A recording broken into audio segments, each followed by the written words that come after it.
ஆன காரியம் உமக்கது லேசான காரியம். பெலன் உள்ளவன் பெலனில்லாதவன், பெலன் உள்ளவன் பெலன் இல்லாதவன் யாராயிருந்தாலும் உதவிகள் செய்வது லேசான காரியம்.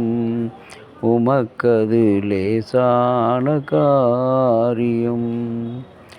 மண்ணை பிசைந்து மனிதனை படைத்தது லேசான காரியம். மண்ணை பிசைந்து மனிதனை படைப்பது லேசான காரியம். மண்ணான மனுவுக்கு மன்னாவை கொடுப்பது லேசான காரியம். உமக்கது லேசான. மகன் தூய் ஆவியின் திரியக ஆசீர்வாதம் அன்பு தேவ பிள்ளைகள் அனைவரோடும் இருந்து இந்த நாளில் ஆசீர்வதித்து காப்பதாக. ஆமென்.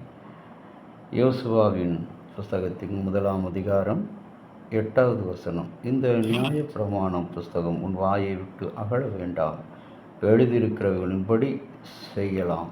நீ என் செய்ய ஜாக்கிரதையாய் இருக்கும்படி இரவும் பகலும் அதை தியானித்து கொண்டிரு. அப்பொழுது உன் வழிகள் அனுகூலமாகும்படி நீ செய்து சித்தி பெறுவாய் என்று ஆண்டவராகிய கடவுள் யோசுவாவுக்கு சொல்லுகிறார். இன்றைக்கு அன்பான கடவுளுடைய பிள்ளையே, இந்த உலக நாட்களிலே, உலக வாழ்க்கையிலே நீங்களும் நானும் பயணிக்கிற வாழ்க்கை ஆபத்தையும் அச்சத்தையும் பயத்தையும் வியாதியையும் வியாகுலத்தையும் கொடுக்கக்கூடிய நாள். ஆனால் இந்த நாளிலே கடவுள் நம்முடைய வாயிலே ஒரு வார்த்தையை வைத்திருக்கிறார். என்னுடைய பிரமாணம் என்று சொல்லக்கூடிய அந்த வார்த்தை, அது ஒரு பேர் ஆயுதம். இந்த ஆயுதத்தை நீங்கள் விட்டு விலகாதபடி இருக்க வேண்டும். எச்சரிக்கையாய் ஜாக்கிரதையோடு இரு. இன்றைக்கு காய்ச்சல் என்று மருத்துவரை சந்திக்கும் போது அவர் நம்முடைய வாயிலே அந்த தெர்மாமீட்டரை வைப்பார். அப்படி வைக்கும் பொழுது அதை நாம் வாயிலே வைத்த வண்ணமாக இருக்க வேண்டும். அப்பொழுதுதான் நம்முடைய உடலினுடைய வெப்பம் சரியான முறையிலே பதிவாகும். அப்படி வைக்காதபடி அங்குமிங்கும் நாம் சுழட்டி கொண்டிருந்தோம் என்று சொன்னால் அந்த வெப்பத்தை கண்டு காண முடியாது. அதுபோல தான் கடவுள் நம்மை பாதுகாக்க வேண்டும் என்று சொன்னால் நம்முடைய கரத்திலே, நம்முடைய வாயிலே கர்த்தருடைய வசனத்தை கொடுத்திருக்கிறார். அந்த ஆசீர்வாதம் எவ்வளவு உயர்ந்தது! யோசுவா 17ஆம் அதிகாரம் 17வது வசனத்திலே ஒரு பெரிய ஆசீர்வாதத்தை தம்முடைய பிள்ளைகளுக்கு அவர் தந்திருக்கிறார்.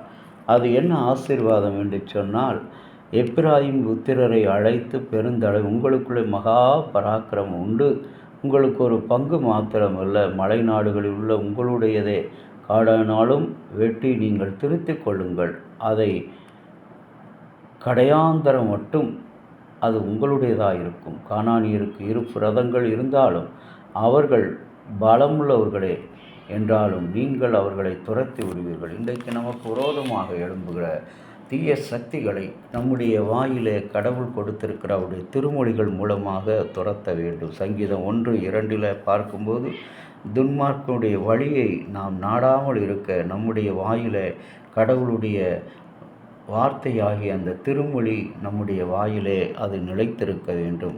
உபாகமம் 17:18 சொல்லும் பொழுது, அங்கும் கூட ஆண்டவராகிய கடவுள் மோசேக்கு சொல்லும் பொழுது, இந்த திருமொழிகள் உன்னுடைய பிள்ளைகளுடைய நெற்றியிலே கையிலே நீ எழுதி வீட்டின் நிலைக்கால்களிலே நீ போட வைத்திருக்க வேண்டும். கடவுளுடைய வார்த்தை நமக்குள்ளே இருந்தால், இன்றைக்கு அநேகர் பிரசங்கிக்கிறார்கள், ஆனால் அவருடைய வார்த்தையை கைக்கொள்வது என்பது கடினமாக இருக்கிறது. 1000 பேசலாம், ஆனால் அன்பாய் இருப்பதும் அன்புக்குரிய செயலை வெளிப்படுத்துவது தான் கிறிஸ்தவ வாழ்க்கையில் மிக மிக முக்கியம். என்னிலே அப்படிப்பட்ட ஒரு வெற்றியை நான் பெற்றுக்கொள்ளும் பொழுது, கடவுளே, நிச்சயமாக உங்களுடைய வழிகள் எனக்கு மெய்யான வழிகள், நன்மையான வழிகளாக இருக்கும். அப்படிப்பட்ட வழிகளிலே இன்றைக்கு நம்மை ஒப்புக்கொடுக்க இறைமகன் இயேசுவை நோக்கி பார்ப்போம்.